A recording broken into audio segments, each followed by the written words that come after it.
ರಾಜ್ಯ ರಾಜಧಾನಿ ನಗರಗಳಲ್ಲಿ ಭಾಷಾ ವಿವಾದಗಳು ನಡೆಯುತ್ತಲೇ ಇವೆ.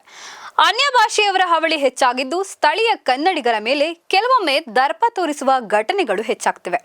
ಇತ್ತೀಚೆಗೆ ಅದೇ ರೀತಿ ಘಟನೆಯೊಂದು ಬೆಂಗಳೂರು ಮೆಟ್ರೋ ನಿಲ್ದಾಣದಲ್ಲಿ ನಡೆದಿದೆ.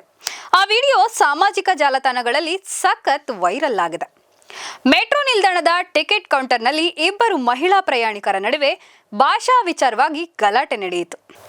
ಬುರ್ಕಾ ಧರಿಸಿದ ಮಹಿಳೆಯೊಬ್ಬರು ಕನ್ನಡ ಮಾತನಾಡುತ್ತಿದ್ದ ಮತ್ತೊಬ್ಬ ಮಹಿಳೆಗೆ ಹಿಂದಿಯಲ್ಲಿ ಮಾತನಾಡುವಂತೆ ಹೇಳಿ ಆವಾಜ್ ಹಾಕಿ ಉದ್ದಟತನ ಪ್ರದರ್ಶಿಸಿದ್ದಾರೆ. ಇನ್ನೊಬ್ಬ ಮಹಿಳೆ ಪ್ರತಿಕ್ರಿಯಿಸಿ, ನೀವು ಬೆಂಗಳೂರಿನಲ್ಲಿ ಹಿಂದಿ ಮಾತ್ರ ಮಾತನಾಡುತ್ತೀರಿ, ನೀವು ಹಿಂದಿಯಲ್ಲೇ ಮಾತನಾಡಿ ಎಂದು ಹೇಳಿ ವಾದಕ್ಕೆ ಇಳಿದಳು. ವಿಡಿಯೋದಲ್ಲಿ ಕನ್ನಡತಿಗೆ ಕನ್ನಡ ಮಾತನಾಡಿ ಎಂದು ಧೈರ್ಯದಿಂದ ಆಗ್ರಹಿಸಿದ್ದ ದೃಶ್ಯವೇ ಗಮನ ಸೆಳೆದಿದೆ. ಈ ದೃಶ್ಯವನ್ನ ನೆಟ್ಟಿಗರು ಮೆಚ್ಚುಗೆಯಿಂದ ಹಂಚಿಕೊಂಡಿದ್ದಾರೆ. ಕೆಲವರು ಹಿಂದಿ ಮಾತನಾಡುತ್ತಿದ್ದ ಮಹಿಳೆಯರ ವಿರುದ್ಧ ಕಿಡಿಕಾರಿದ್ದಾರೆ. ಈ ಘಟನೆ ಸಾಮಾಜಿಕ ಜಾಲತಾಣಗಳಲ್ಲಿ ಚರ್ಚೆಗೆ ಕಾರಣವಾಗಿದೆ. ಕನ್ನಡಿಗರ ಹೃದಯದಲ್ಲಿ ಪ್ರಜ್ವಲನೆ ಮೂಡಿಸಿದೆ. ನೋಡಿದ್ರಲ್ಲ ವೀಕ್ಷಕರೇ, ಇದಾಗಿತ್ತು ಇವತ್ತಿನ ಅಪ್ಡೇಟ್. ಮತ್ತಷ್ಟು ಅಪ್ಡೇಟ್ಸ್ಗಳಿಗಾಗಿ ನೋಡ್ತಾ ಇರಿ ವಿಜಯ ವಿಶ್ವವಾಣಿ. ಇದು ಜನ ಮನ ಧ್ವನಿ.